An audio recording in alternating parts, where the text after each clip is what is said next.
penuntut ilmu sunnah. Assalamualaikum warahmatullahi wabarakatuh.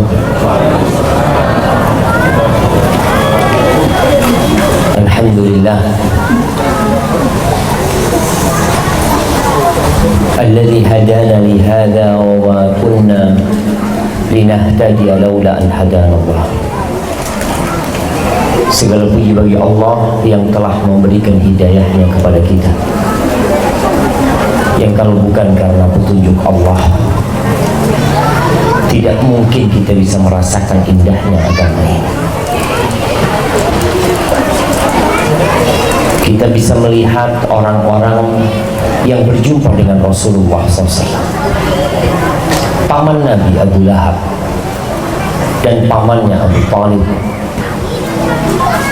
dan tokoh-tokoh di kota Mekah seperti Abu Jahal, Umayyah bin Khalaf, Ubay bin Khalaf.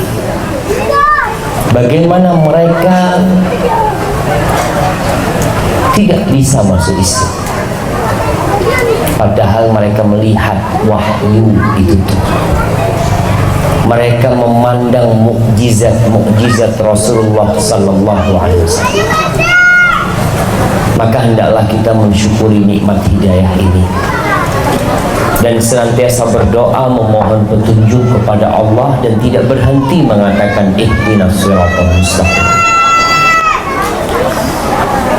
Allahumma salli wa sallim. Ini ibu-ibu kok rame nih. Ini pengajian khusus buat ibu-ibu. Makanya nggak heran bapak-bapak kok ada di sini. Sahih. Ini temanya apa?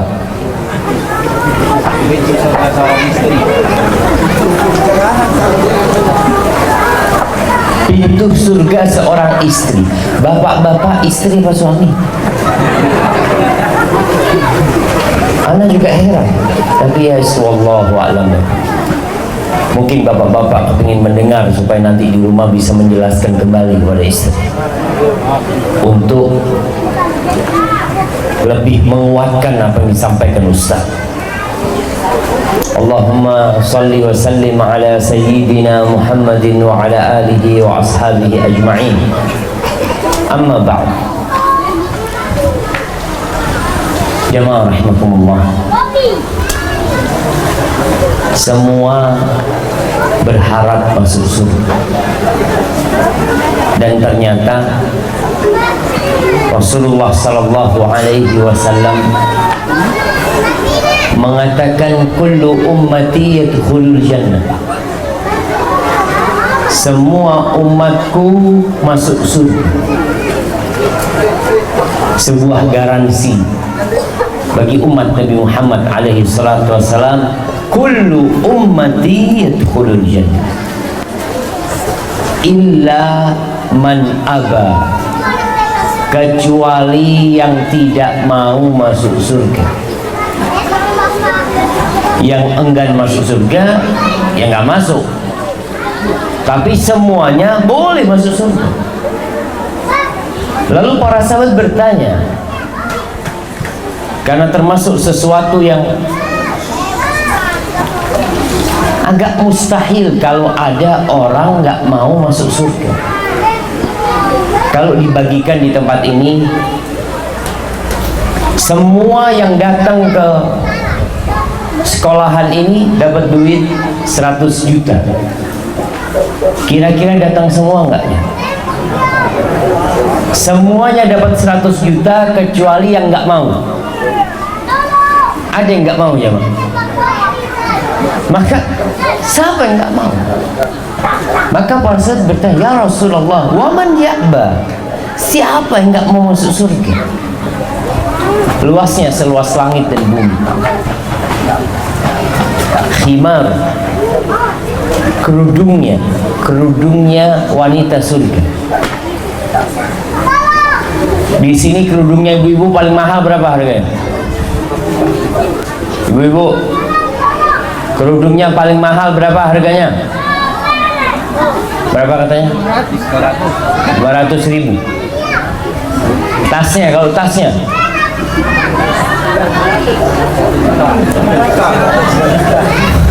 bapak-bapak pernah beliin tas buat istri paling mahal berapa? Anda kasih hadiah yang paling mahal 500.000. Ada yang di atasnya? Mana? Ada yang mana? Oh, ada Rami sendiri sih. Kenapa antum? 500.000 paling mahal. Enggak ada yang lebih mahal dari itu ya, Bang. Sudah ada kasih dia buat antum, Fadl. Masya Allah. Itu 500. Tidak bohong kita. Jemaah, kata Nabi alaihi salatu wassalam, khimaru ra'atin wala nasifuha, kerudungnya penghuni surga, satu penghuni surga punya kerudung itu khairun minad dunya wa ma fiha, harganya lebih baik dari kepi seisinya. Bukan kepi, Papua seisinya. Berapa seharga Papua seisinya? Kata Nabi alaihi salatu wassalam, lebih baik daripada dunia dan isinya. Itu baru kerudung. Maka para sahabat bertanya, siapa yang nggak mau masuk surga? Lahum ma yasha'una fiha waladaina mazid. Bagi mereka semua yang diinginkan oleh mereka, plus tambahan dari kami, kata Allah Azza wa Jalla. Ibnu Katsir menceritakan bagaimana nanti di surga orang-orang sedang kumpul, sedang duduk-duduk, mereka ngobrol, cerita sana sini sambil menikmatin indahnya surga. Tahu-tahu ada awan yang lewat. Lalu awan itu bertanya, "Madza tuhibbuna an numtirakum?" Awan itu bertanya, kalian kepingin hujan apa? Ibu-ibu kepingin hujan apa? Hujan apa? Tembok rumahnya dari emas. Tembok rumahnya dari emas. Pohon-pohon di surga, dahan dan rantingnya terbuat dari emas. Allahu Akbar. Ibu-ibu minta hujan apa? Bapak-bapak minta hujan apa? Sampai mereka mengatakan, amtirina kawa'iba atroba, turunkan hujan bidadari.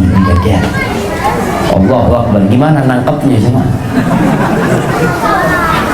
Seperti itu. Semuanya masuk surga kecuali yang nggak mau masuk surga. Siapa yang nggak mau masuk surga? Kata Nabi alaihi salatu wassalam, man ata'ani dakhalal jannah wa man asani faqad aba. Barang siapa yang taat, patuh kepadaku, maka tuh orang dijamin masuk surga. Dan barang siapa yang durhaka kepadaku, bermaksiat kepadaku, maka dialah orang yang enggan masuk surga. Jadi semuanya masuk surga kecuali yang enggan masuk surga. Kalau secara lisan semua orang akan mengatakan saya ingin masuk surga,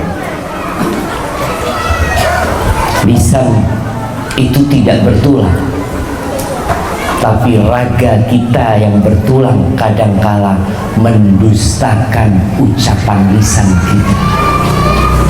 Gimana kamu mau masuk surga? Sholat aja telat-telat. Kalau dikasih nasihat marah orang itu, emangnya surga punya kamu? Bukan. Kamu kan ingin masuk surga. Pertanyaannya gimana mau masuk surga? Sholat telat-telat. Sedangkan orang yang telat sholatnya, kata Allah Azza wa Jal, fawailul lil musallin. Itu orang yang sholat tapi nggak karu-karuan sholatnya, masuk neraka. Alladzina hum an salatihim sahun, alladzina hum yura'un.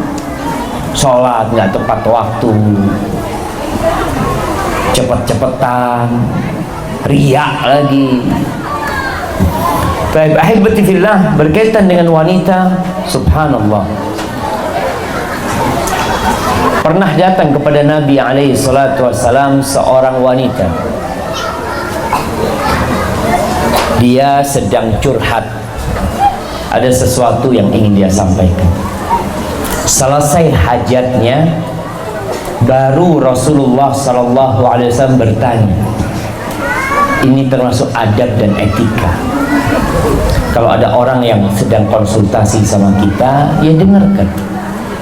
Jangan malah kita yang tanya-tanya tentang dia, karena dia yang punya perlu sama kita, bukan kita.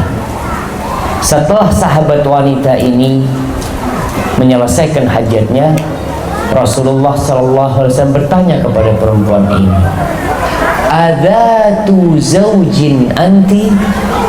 Apakah kamu seorang wanita yang memiliki suami? Qalat na'am. Lalu perempuan ini mengatakan, iya. Kaifa anti lahu?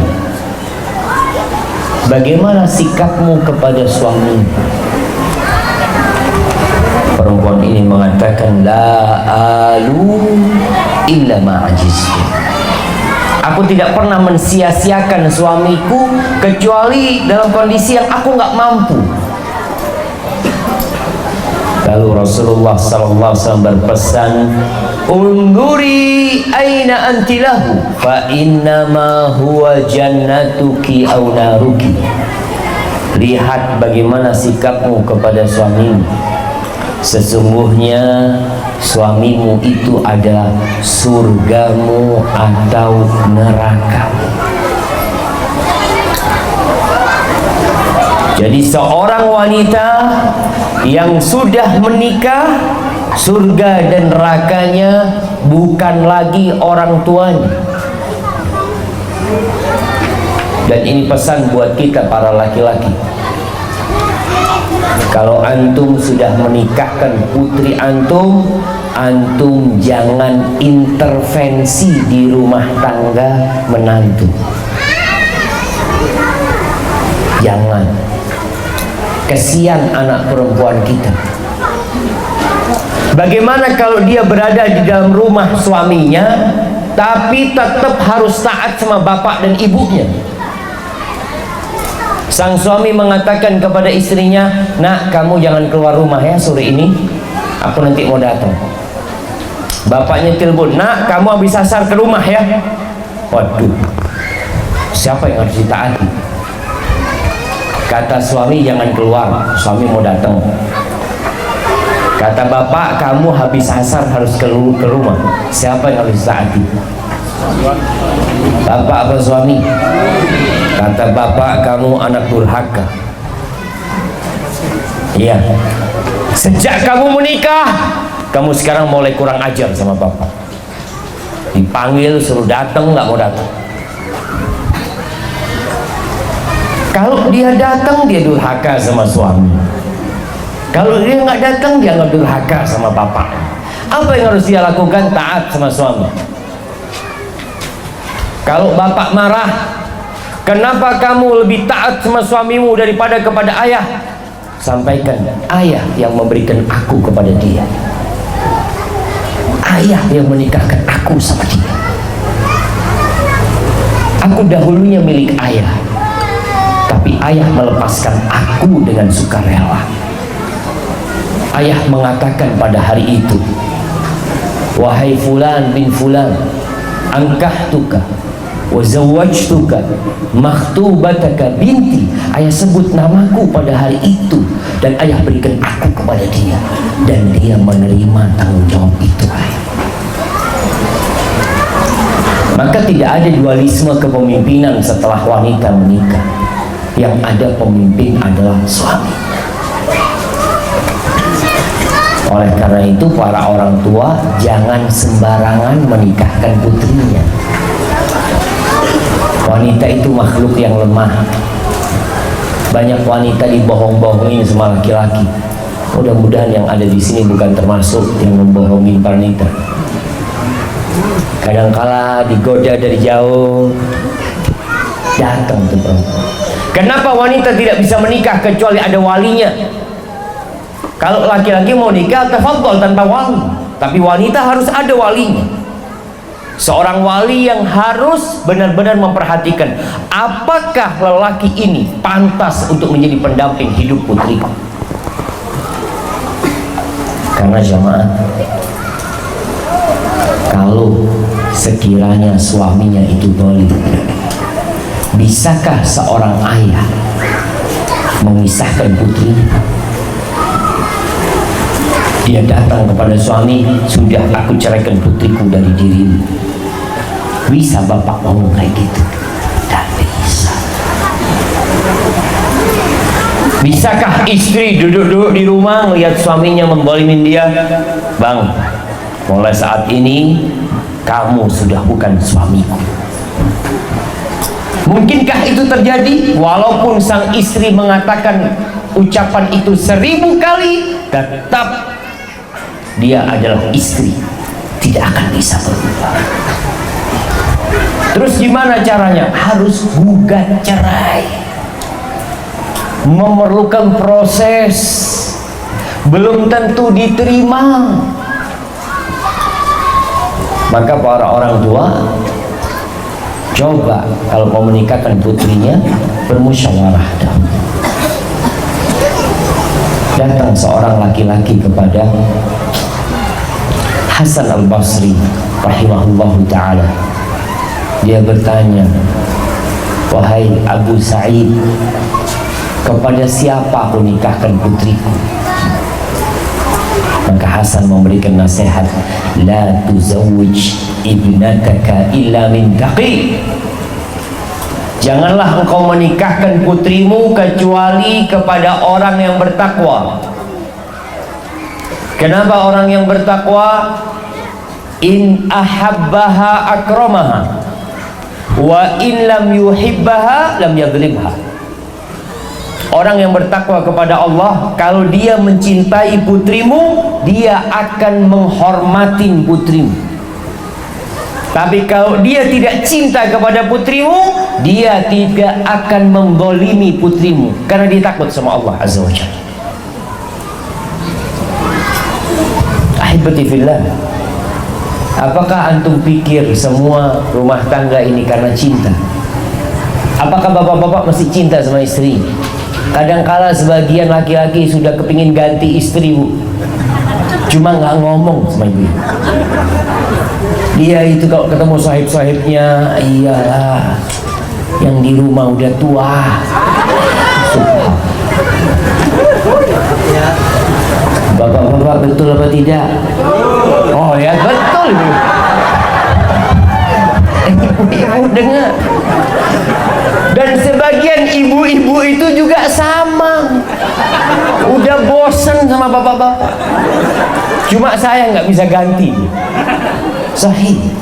Sampai ada seorang wanita yang masya Allah, ketika suaminya meninggal dunia, datang teman-temannya takziah, sedih mereka, bela sungkawa. Sabar ya, kamu ditinggal suamimu. Sabar apa, kata dia? Alhamdulillah sudah mati dia. Capek ngurusin dia dari dulu. Betul. Betul nggak ibu-ibu? Betul juga itu. Ujian hidup ini, Ustaz. Ujian. Ya udahlah, semoga dengan saya berbakti kepada suami, saya dapat surga.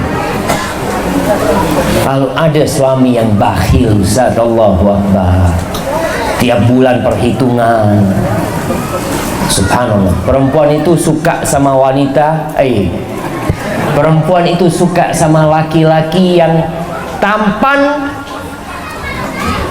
tapi bakhil, atau biasa-biasa aja tapi royal, ibu. Nah, ya, biasa aja tapi royal fulusnya.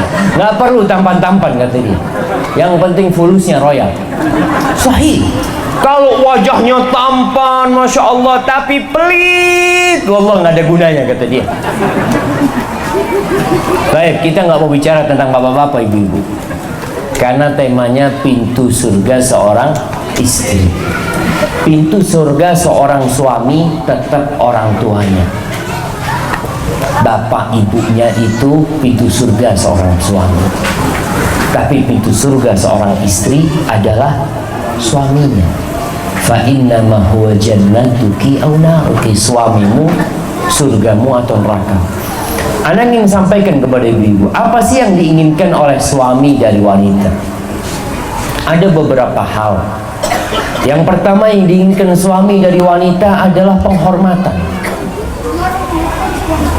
Konsekuensi dari penghormatan ini adalah ketaatan dan kepatuhan. Hormatin suaminya. Kenapa? Karena suami ini pemimpin. Bayangin ibu, seorang suami ketika dia mempersunting seorang wanita, tahu-tahu hidupnya lebih banyak bersama istrinya daripada sama orang tuanya. Ibunya yang melahirkan dia, sekarang dia harus memikirkan wanita lain yang ada di dalam rumahnya. Allah Azza wa Jalla mengatakan ar-rijalu qawwamuna 'alan nisa bima faddalallahu ba'dahum 'ala ba'din wa bima anfaqu min amwalihim. Laki-laki adalah pemimpin bagi kaum wanita oleh karena Allah telah melebihkan sebagian mereka, yakni laki-laki dilebihkan atas sebagian wanita, dan karena suami itu memberikan nafkah kepada istri-istrinya.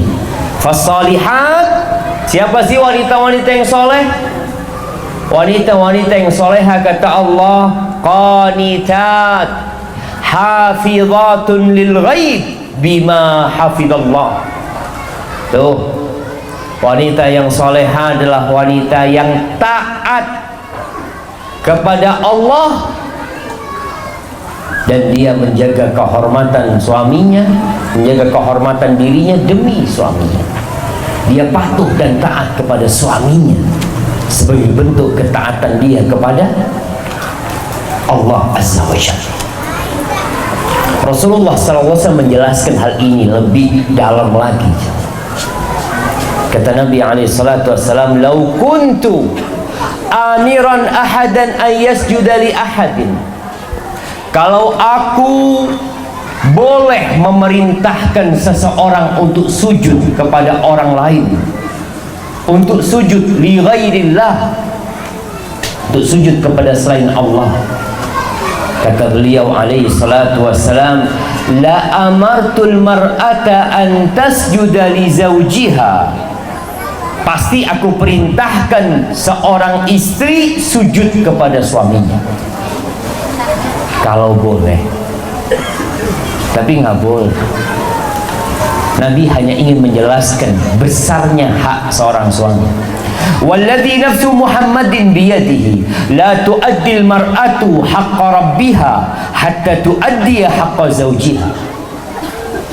Demi yang jiwa Muhammad berada di tangannya, demi Allah, kata Nabi alaihi salatu wassalam, seorang wanita tidak akan dikatakan menunaikan hak Allah sebelum dia menunaikan hak suaminya. Ini sebuah keterikatan yang begitu dahsyat. Makanya kalau wanita sholat 5 waktu, taat sama Allah, tapi durhaka sama suaminya, susah berharap masuk surga. Hak Allah harus dibarengin dengan hak suami. Masya Allah.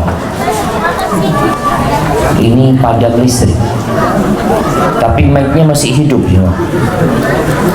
Gak usah bingung kan tuh.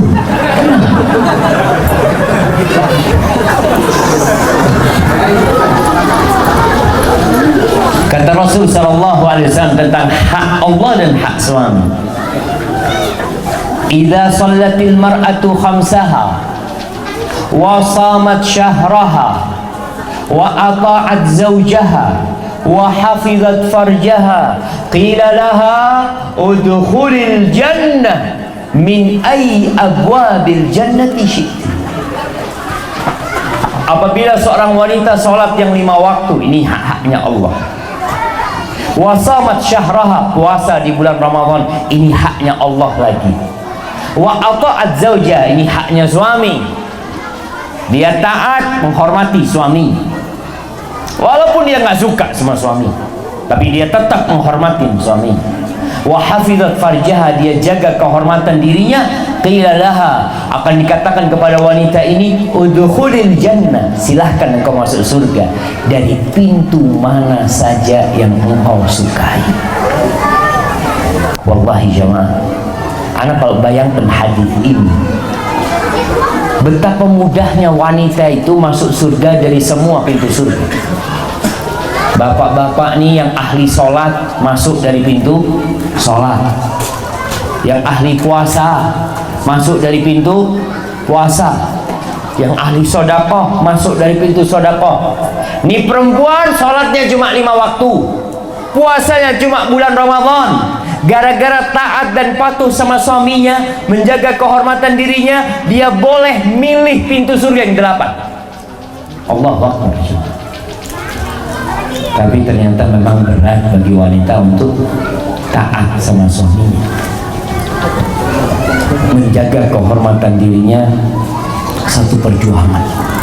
Kemudian jamaah, termasuk penghormatan kepada suami adalah melayani keinginan suami, khususnya urusan ranjang. Betul nggak bapak-bapak? Bapak-bapak semangat urusan ranjang. Ibu-ibu, banyak suami ini yang menceraikan istrinya atau ribut sama istrinya. Kalau ditanya macem-macem sebabnya, istri kurang seperti ini, kurang seperti itu, padahal masalah intinya masalah ranjang. Tapi dia malu ngomong, dia malu. Oleh karena itu Rasulullah SAW menekankan masalah ranjang. Jangan sampai seorang istri tidak melayani suaminya. Untuk hal ini, apa kata Nabi SAW? Idza da'a ar-rajulu imra'atah, apabila seorang lelaki memanggil istrinya, kemana dipanggil? Ila firashihi, ke ranjangnya, kasurnya. Para ulama menjelaskan bahwa suami itu punya ranjang sendiri. Bapak-bapak punya ranjang sendiri apa kumpul sama istri? Bapak-bapak kumpul sama istri, punya ranjang sendiri. Di masa itu mungkin rumahnya tidak besar, mereka tidak bisa memberikan ranjang. Kan ranjang itu ada yang buat 1 orang, ada yang buat 2 orang. Sekarang Masya Allah, 1 ranjang bisa buat 7 orang, besar-besar. Di masa itu suami punya ranjang, nggak terlalu besar ranjangnya. Istri punya ranjang sendiri, karena istri kadang-kala menyusui. Maka disinilah usahakan seorang istri kalau sedang menyusui anaknya, nyusui di ranjangnya dia. Setelah itu ke ranjangnya suami. Anaknya udah tidur, dia sudah pindah ke ranjangnya suami. Kalau seorang perempuan dipanggil oleh suaminya ke ranjangnya, fa'abat, lalu dia nggak mau, karena mungkin sedang capek atau ada alasan lain lah, malas, mungkin sedang sakit hati sama suami, nggak dikasih uang belanja yang cukup, fa'abat, fabata ghadban, lalu suaminya marah, emosi. Padahal salah satu tujuan pernikahan adalah menyalurkan keinginan ini, menjaga kehormatan diri. Karena tidak tersalurkan, marah suami. Malam itu dia marah, la'anathal malaikatu hatta tusbih, maka malaikat akan melaknat perempuan ini sampai pagi. Sampai pagi perempuan itu dilaknat. Urusan apa? Urusan ranjang. Ada wanita-wanita yang memang sudah males, karena perempuan sama laki-laki berbeda. Allah mengatakan walaysa dzakaru kal untha, laki-laki nggak sama sama perempuan. Perempuan itu ada masa menopause. Umur berapa perempuan menopause biasanya? 40, 45 mungkin, ada yang 50 ya. Ya macam-macam lah, tergantung hormon wanita tersebut. Tapi kalau laki-laki sampai 80 tahun ada yang menopause. Enggak.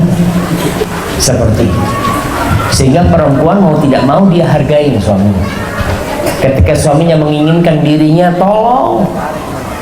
Kalau dia katakan aduh nggak ada hasrat, udah Ustaz, ya udahlah. Tujuan melayani suami bukan untuk dirinya, tapi untuk Allah Azza wa Jalla, lillahi ta'ala. Karena seorang mendatangi pasangan hidupnya, kata Rasulullah sallallahu alaihi wasallam, wa fi bud'i ahadikum shadaqah. Dan mendatangi pasangan hidup itu dapat pahala sedekah. Jadi kalau seorang wanita dalam kondisi tidak berhasrat dan dia dipanggil oleh suaminya, insya Allah pahala sedekahnya besar. Ditanya sama mau kemana? Mau sedekah sama suami. Nah, artinya dia berharap pahala, bukan lagi berharap kenikmatan. Ini yang akan menjaga rumah tangga. Bahkan Nabi SAW mengatakan, idza rajulu da'a zaujatahu li hajatihi falta'ti. Apabila seorang suami memanggil istrinya untuk memenuhi hajatnya, hendaklah perempuan itu datang. Wa in kanat 'alat tanur, walaupun perempuan itu sedang di depannya tungku. Dulu kalau masak pakai apa jemaah? Pakai tungku, pakai kayu. Kalau sekarang pakai kompor gas, dipanggil suami tinggal matiin.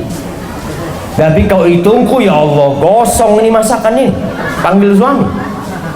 Tapi kata Nabi SAW, tinggalkan sudah. Nanti suami marah, ini makannya kok gosong. Kan abang yang panggil tadi. Ini gosong gara-gara dipanggil abang tadi. Tapi istri melayani suami. Oh, kata suami, nggak apa-apa urusan gosong. Yang penting engkau tidak gosong. Subhanallah jemaah. Ini kata Nabi, wa in kana 'ala tanur. Artinya dia benar-benar melayani suaminya untuk menghargai, menghormati suaminya dalam hal ini. Bahkan dalam hadis lainnya Rasulullah sallallahu alaihi wasallam mengatakan, wa in kanat 'ala qatab, walaupun perempuan itu sedang di atas pelana. Kadangkala perempuan sedang di atas onta, dia mungkin izin sama suaminya, bang, aku mau ke tempat orang tua ya. Oh ya, fadhal. Nanti insya Allah habis asar aku mau berangkat kemana. Habis asar suami pulang sholat asar, istri di atasnya onta. Kata suaminya, sini. Sini turun. Turun nggak? Wajib turun. Padahal naik onta itu capek ya, mau turunnya susah. Apalagi cuma di atas motor. Lagi naik motor, suaminya ngomong, dek sini, kata dia. Bang, sengaja sebentar-sebentar turun dari motor. Turun, layani suami. Subhanallah jemaah. Ternyata ada sebuah rahasia yang sebagian orang mungkin lupa, atau wanita sebagian juga lupa.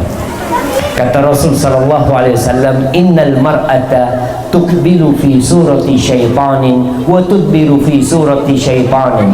Wanita itu datang dalam rupa setan dan pergi dalam rupa setan. Maksudnya apa? Dia selalu menggoda. Perempuan ini mau dilihat dari belakang, menggoda. Dilihat dari depan, menggoda. Makanya laki-laki diperintahkan untuk menundukkan pandangan. Dan Nabi SAW mengatakan, fa'idha absara ahadukum imra'atan, apabila seseorang di antara kalian melihat seorang wanita, falyati ahlah, maka hendaklah dia pulang ke keluarganya. Kalau antum di jalan melihat wanita, nggak sengaja, tahu-tahu kemudian antum berhasrat, kemana? Pulang, kata Nabi SAW. Datangin istrinya, fa inna dzalika yaruddu ma fi nafsi, itu akan menyelesaikan hasrat yang ada di jiwanya. Dalam riwayat lain, Nabi SAW mengatakan, fa inna ma'aha mithl ladzi ma'aha, yang ada di perempuan yang dia lihat sama persis dengan yang ada di istrinya. Sama jemaah. Beda apa sama? Sama. Makanya kalau ibu-ibu ngelihat suaminya bukan jam kerja pulang, ada apa ini? Kok kayak kesetanan? Ya pantas memang. Ya sudah, bismillah sudah. Kunci pintu kamar, kalau anak masih ada anak titipin sama tetangga anaknya, ke ruang tetangga. Makanya harus baik sama tetangga. Jadi bisa titip anak sama tetangga. Di mana? Itu yang sudah menikah. Kalau yang nggak punya istri mau kemana? Ke masjid, sholat duha, masjid. Nah, itu dapat pahala, saudara. Pernah kejadian seorang hakim di Sudan. Ini cerita teman di Sudan. Lagi persidangan, didatangkan seorang wanita, dia sebagai saksi atau sebagai terdakwa, dia datang. Ketika hakim melihat kepada perempuan ini, subhanallah, sangat menakjubkan. Apa kata hakim tersebut? Skors dulu, skors. Pulang dia ke rumahnya. Padahal dari rumahnya 20 kilo dari mahkamah itu.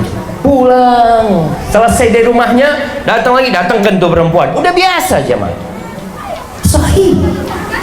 Kenapa disyariatkan nikah? Untuk itu salah satunya. Maka kita kalau tergoda dengan wanita, hendaklah pulang ke rumahnya, selesai urusan. Dan para wanita di rumah, tolong suaminya dilayani. Ini termasuk bentuk penghormatan. Yang kedua yang diinginkan suami kalau perempuan ingin masuk surga, penghargaan. Hargai suami. Bagaimana menghargai suami? Ya dengan berterima kasih kepada dia, melihat kepada kelebihannya dan tidak melihat kepada kekurangannya.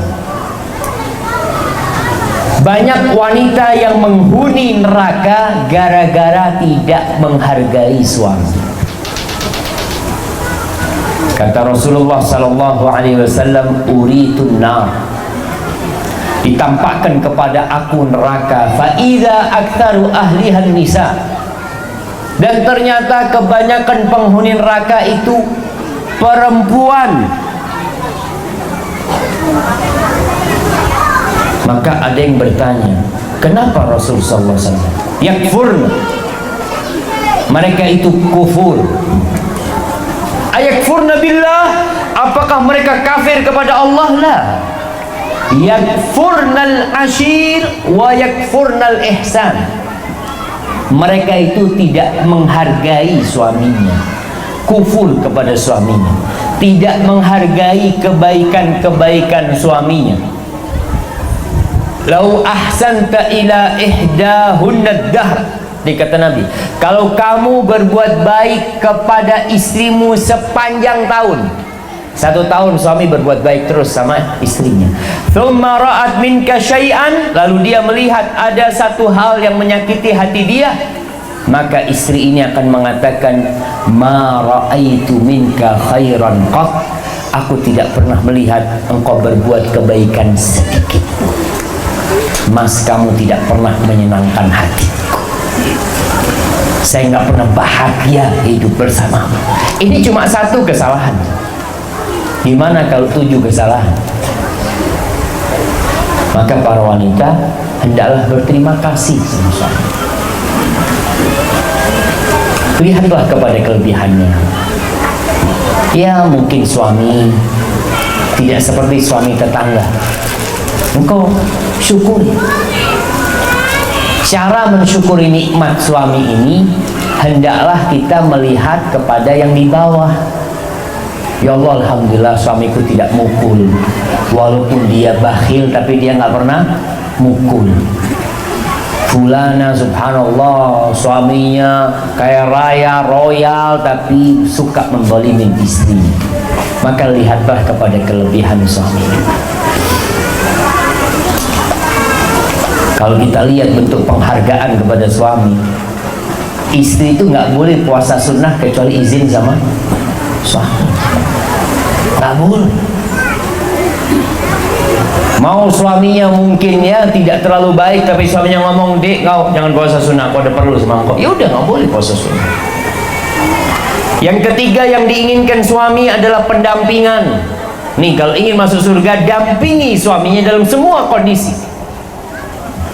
Ada wanita-wanita yang siap mendampingi suaminya ketika sukses, tapi suaminya gagal, bangkrut, ditipu orang, ditinggal sama dia.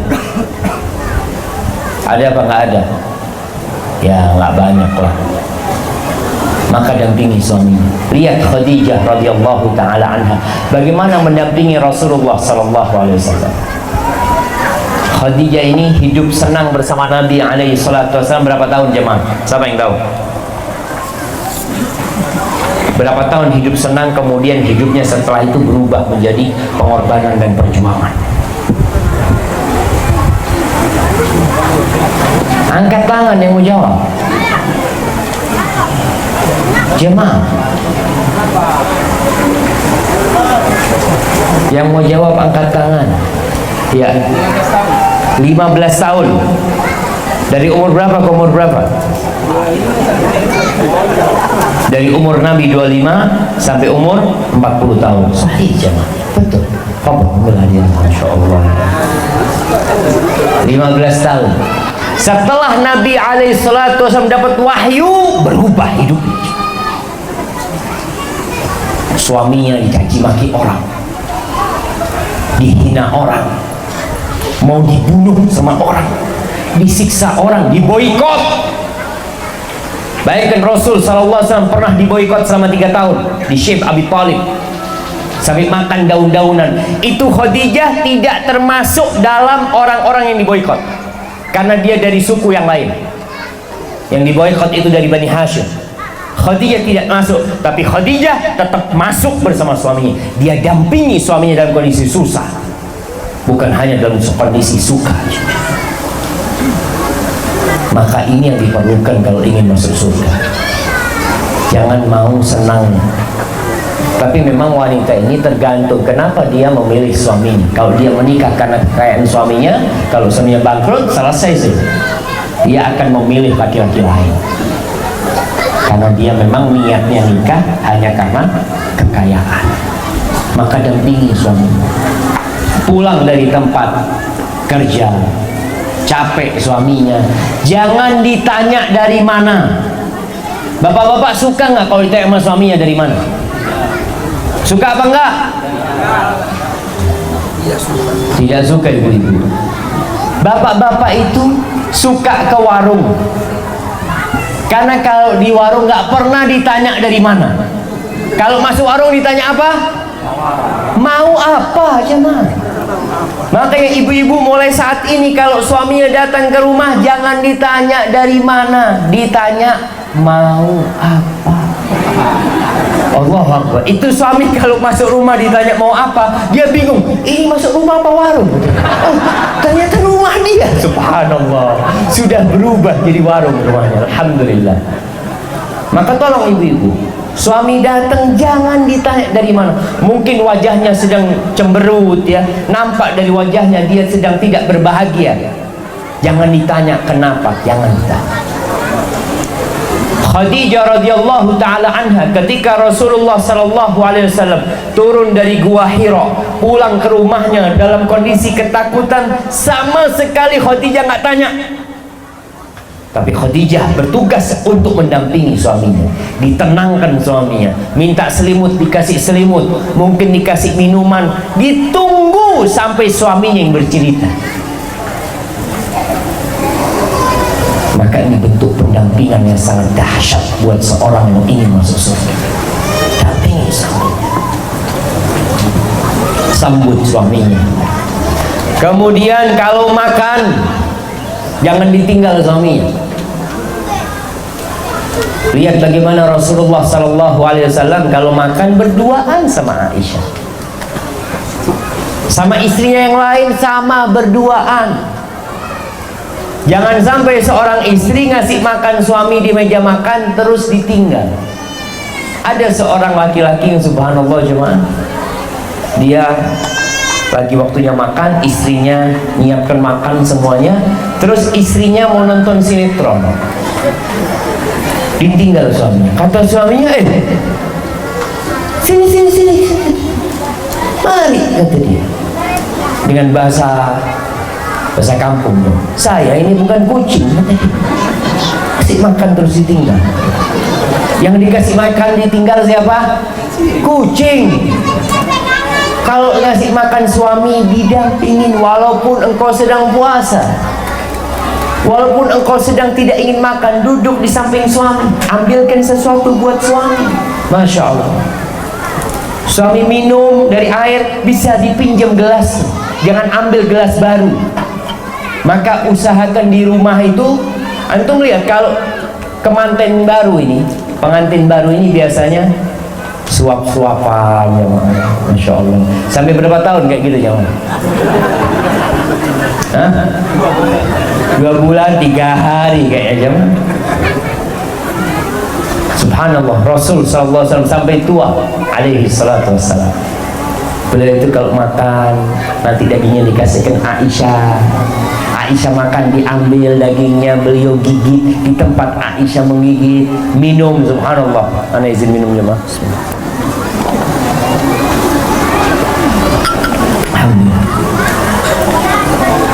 Ketika Aisyah minum dari gelas sama Nabi SAW, diambil itu gelas, beliau meletakkan mulutnya di tempat Aisyah meletakkan mulutnya. Sampai seperti itu. Jadi dalam kondisi pendampingan ini, tolong didampingi. Sampai mandi pun didampingi suami. Bagaimana Aisyah mendampingi Rasulullah SAW mandi? Kuntu aghtasilu, kata Aisyah, ana wa Rasulullah SAW min ina'in wahidin. Aku dulu mandi sama Nabi SAW dari satu wadah air, dari satu timba.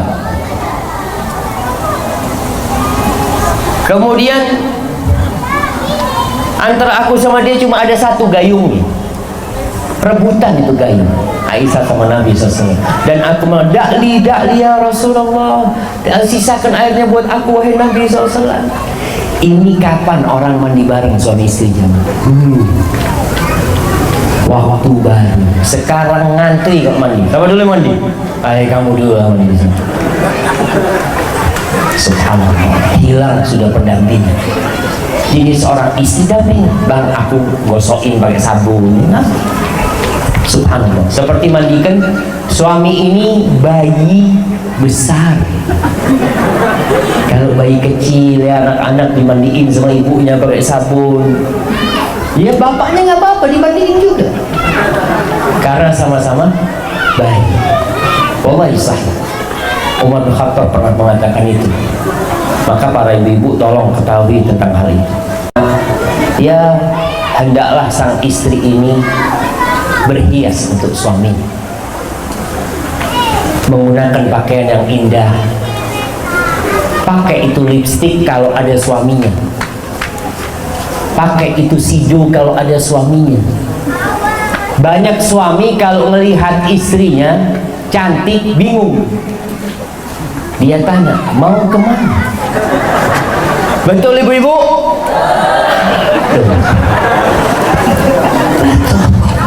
Dirubah sekarang, bersolek, berdandan, berhias itu untuk suami, bukan untuk suami tetangga. Sahih jemaah. Rasul SAW ketika ditanya man khairun nisa, siapakah wanita yang terbaik? Allati idza nadarta ilaiha sarratka, yang kalau engkau memandang kepada dia menyejukkan hatimu, itu wanita yang terbaik. Maka usahakan di rumah itu dipakai itu lipstik, dipakai baju-baju yang seksi, yang indah buat suaminya. Suami datang ke rumah, mau kemana kamu? Nyambut engkau, bang. Masya Allah. Wallahi ini sesuatu yang hilang dari rumah tangga. Aisyah radhiyallahu taala anha demi berhias buat suaminya, kadang-kala dia pinjem kalungnya kakaknya Asma, pinjem dia jamu, karena dia tahu suaminya bukan orang kaya. Dia tahu Rasulullah SAW tidak punya. Dia tahu kakaknya Asma punya kalung ya, dia pinjem untuk berhias untuk suaminya. Maka tolong istri seperti itu, pinjem kalungnya tetangga. Kita ini harus baik sama tetangga jemaah. Tadi kita bicara anak bisa titipin tetangga, pinjem kalungnya tetangga, pinjem nggak apa-apa. Paling nggak suami nanti malu kan, kok pakai kalung bagus banget. Dia pinjem lah bang, abang nggak beliin bang, insya Allah. Mungkin itu sebagai pintu suami belikan kalung, nggak apa-apa. Artinya pinjam untuk berhias kepada suami. Silahkan istri mau pakai sido warna hijau, lipstik warna hijau, pakai baju warna hijau lagi, masya Allah, sampai kayak lumut dia jemaah. Tapi nggak apa-apa, arti kasih sesuatu yang menarik buat suami. Hari ini temanya di rumah semua hijau, besok ungu, sampai suami buka makanan ada terong ungu, masya Allah, semua jadi ungu. Itu sesuatu yang menarik, jadi suami nggak bosan di rumah. Ada buku jamaah, subhanallah, judulnya Satu Istri Empat Rasa. Masya Allah.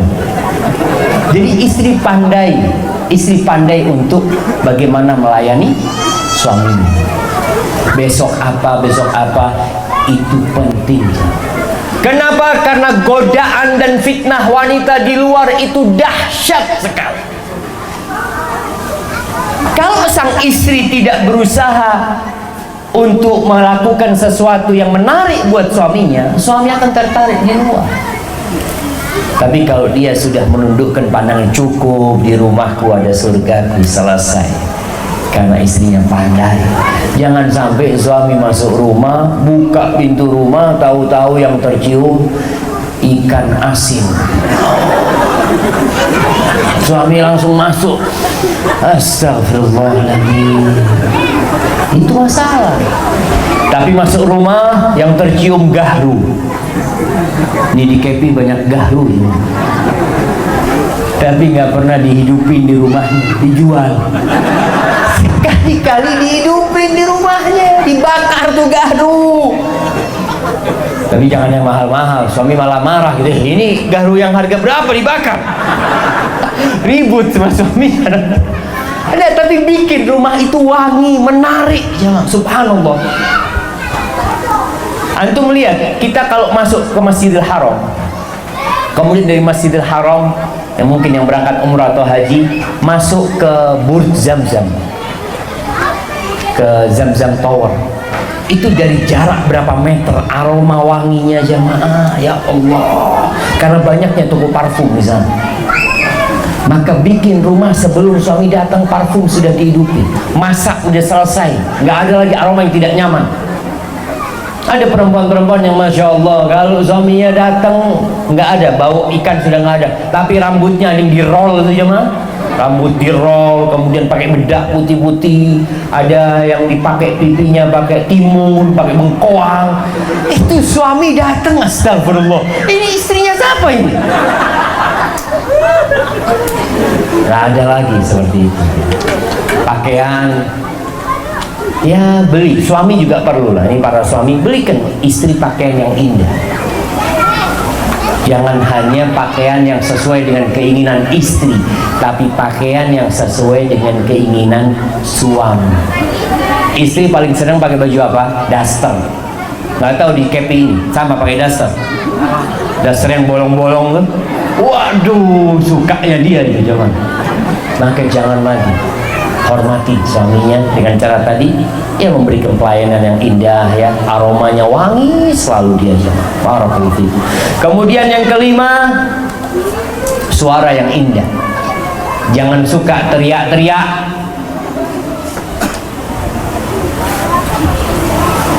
Perempuan itu dilarang berlemah lembut kalau ngomong sama orang asing. Kalau ngomong sama orang lain, perempuan itu harus tegas. Nggak boleh dia tarik-tarik omongannya, nggak boleh. Tapi kalau sama suaminya, suami suka dengan yang kayak gitu. Kalau ngomong penuh dengan rayuan, ya, ini itu. Padahal sebenarnya istri juga mungkin bosan sama suaminya, tapi ya gimana? Sudahlah. Allah berfirman di surat Al-Ahzab ayat 32, "Fala takhda'na bil qaul." Maka janganlah kamu para wanita melembutkan suara dalam berbicara kepada lelaki asing, kepada orang lain. Fayatma'alladzi fi qalbihi marad. Ternyata omongan yang lembut dari seorang wanita itu bisa membangkitkan gairah dari orang yang hatinya berpenyakit. Ada laki-laki hidung belang, gara-gara omonganmu. Maka tolong perempuan, kalau ngomong sama suaminya yang lembut, kalau ngomong sama orang lain yang tegas. Kalau sedang telepon, sudah, sama laki-laki mamanya ada perlu, yang tegas. Belanja nih perempuan nih, kalau belanja biasanya merayu. Boleh dia menawar, tapi tidak dengan melemah lembutkan suaranya. Ayolah mas, nggak ada kayak gitu. Ayolah mas, turunin harganya. Boh, yang tegas ya Ustaz, kalau kayak gitu nggak diturun, nggak apa-apa. Yang penting saya menjaga kehormatan suami. Tolong dijaga. Fala takhdha'na bil qaul. Kalau sama suami, merayu suami. Telepon sama suaminya, bang, abang kok nggak pulang sih bang? Dingin banget nih malam bang. Masya Allah. Itu suami langsung Bismillah naik pesawat. Ketika sang istri ini pandai mengolah kata, intonasi ucapannya indah, itu suami suka. Dan Allah melarang wanita melakukan itu kepada laki-laki lain. Kepada istri suami berarti dianjurkan jamaah. Itu khusus buat suami. Kemudian yang keenam, wanita ini hendaklah memberikan dukungan dan motivasi buat suaminya. Bukan hanya pendampingan, tapi ada dukungan dari suaminya. Kita lihat bagaimana istri-istri Nabi Muhammad SAW, bagaimana Ummu Salamah mendukung suaminya. Dia kasih saran kepada suaminya, kasih masukan kepada suaminya tanpa menggurui. Ketika suaminya mau buka usaha umpamanya, dia lihat kayaknya usahanya ini kurang prospek, tapi katakan bang, cobalah abang musyawarah. Tapi kalau anak lihat kayaknya kurang prospek, tapi anak ikut abang. Kalau abang ingin usaha itu, jangan nanti suaminya gagal diketawain sama istri. Udah dikasih tahu nggak dengerin. Nggak seperti itu istri ini tugasnya. Kemudian yang ketujuh, jaga kehormatan diri. Jangan suka keluar rumah wanita. Jangan. Allah mengatakan waqarna fi buyutikunna. Kalian para wanita menetaplah di rumah kalian. Kalau harus keluar, wala tabarrajna tabarrujal jahiliyatil ula. Kalau harus keluar, jangan bersolek seperti orang jahiliyah. Nih tadi pagi kita bicara tentang jilbab. Orang Arab itu asalnya nggak pakai jilbab. Hukum asalnya, tradisi orang Arab, budaya orang Arab tidak berjilbab. Mereka biasa pakai pakaian yang setengah dadanya nampak wanita-wanita. Rambutnya disanggul sama mereka. Belahan dada, belahan punggung, pakaian mereka transparan. Itu tradisi jahiliyah. Orang Arab jahiliyah kayak gitu. Kapan mereka berubah? Ketika Islam datang mereka jadi baik. Islam datang merubah. Maka jagalah kehormatan diri wanita. Tidak keluar kecuali ada perlunya, dan tidak memasukkan laki-laki ke dalam rumahnya kecuali dengan izin suami. Kalau memang ada perlunya diizinkan suami masuk, dan janganlah dia berkholwat berduaan dengan laki-laki yang bukan mahram. Sekarang kita hidup di era digital, dunia medsos. Banyak wanita-wanita yang tidak menjaga kehormatan dirinya. Dia masih berhubungan dengan mantan pacarnya. Apalagi ada grup-grup sekolahan. Ini apa istilahnya jemaah? Reuni. Ada grup sekolahan tahun lulusan tahun sekian, tolong dijaga. Berapa banyak subhanallah jemaah, ada tetangga anak di Jember. Sudah tua jemaah. Itu istrinya meninggalkan suaminya karena ketemu sama mantan pacarnya di reuni. Ditinggal, sudah punya anak, sudah tua. Nauzubillah. maka perempuan tetap terfitnah dan laki-laki tetap terfitnah. Maka tolong dijaga, jaga kehormatan diri dengan tidak berhubungan kecuali ketika ada perlunya. Grup-grup yang cuma isinya bergurau macam-macam yang tidak berguna, tinggalkan. Kalau seorang wanita mungkin dimasukkan ke grup di sana, dia tidak mau keluar, oke, nggak keluar, tapi nggak perlu dibuka juga. Sudah, nggak usah dibuka, untuk menjaga kehormatan suaminya. Karena engkau ketika menikah, engkau jadi milik suami. Seorang wanita tatkala merasa tidak dipuaskan oleh suaminya, dia punya hak untuk gugat cerai, tapi tidak ada hak untuk berkhianat. Sebagaimana seorang suami ketika tidak puas dengan istrinya, dia punya hak untuk nikah lagi, tapi tidak punya hak untuk berzina. Nggak ada alasan dia berzina karena tidak merasakan di rumahnya kepuasan, nggak ada. Maka tolong dijaga. Masya Allah, 5 menit lagi. Barakallahu fikum. Kemudian yang ke-8, ya, buat para wanita, kalau ingin masuk surga, jaga amanah yang ditinggal suami, yaitu anak-anak dan urusan rumah. Rasulullah SAW mengatakan, khairun nisa'in rakibnal ibil, sebaik-baiknya wanita penunggang unta, salihu nisa'i Quraisy, adalah wanita yang baik dari kalangan Quraisy. Gimana sifat mereka? Ahnahu ala waladin fi sighari, mereka adalah wanita-wanita yang sangat pengasih terhadap anaknya tatkala kecil. Wa ar'ahu ala zaujin fi dhati yadi, dan sangat menjaga dengan apa yang dimiliki suaminya. Maka hendaklah perempuan ini fokus didik anak suaminya, bukan fokus dengan kegiatan-kegiatan sesama sohib-sohibnya. Perempuan punya kegiatan, yang ada kegiatan arisan, kegiatan kumpulan ini, kumpulan itu, macam-macam. Silahkan selama perkumpulan itu halal, tapi jangan sampai menelantarkan kewajiban dia mendidik anak-anak suaminya. Tolong dijaga anak-anak suami, tanggung jawab dia. Tadi Anda sebutkan bagaimana Imam Syafi'i, bapaknya meninggal dunia, tapi sang istri yang solehah, dia memilih untuk tidak menikah lagi. Dia memilih untuk mendidik anak-anak. Kalau seorang wanita ditinggal mati suaminya kemudian ingin menikah kembali, tolong dijaga amanah tinggalan suami. Jangan sampai kemudian dia tidak peduli sama anak-anaknya lagi, kalau ingin masuk surga. Kemudian yang ke-9, cinta. Suami juga minta cinta. Kalau istri udah gak cinta sama suaminya, tolong jangan bilang. Suami gak cinta sama istrinya, jangan bilang. Istri tidak suka sama suaminya, jangan bilang. Pernah ada di kota Mekah, kota Madinah apa? Ada seorang laki-laki yang namanya Ibn Abi Azra. Dia dikenal perempuan selalu gugat cerai sama dia, sampai nama dia buruk.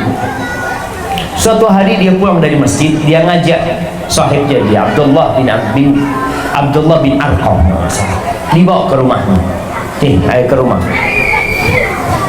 Setelah sampai rumahnya, Ibn Abi Azra mengatakan kepada istrinya, aku minta dengan nama Allah, kamu jujur. Kamu benci sama aku nggak?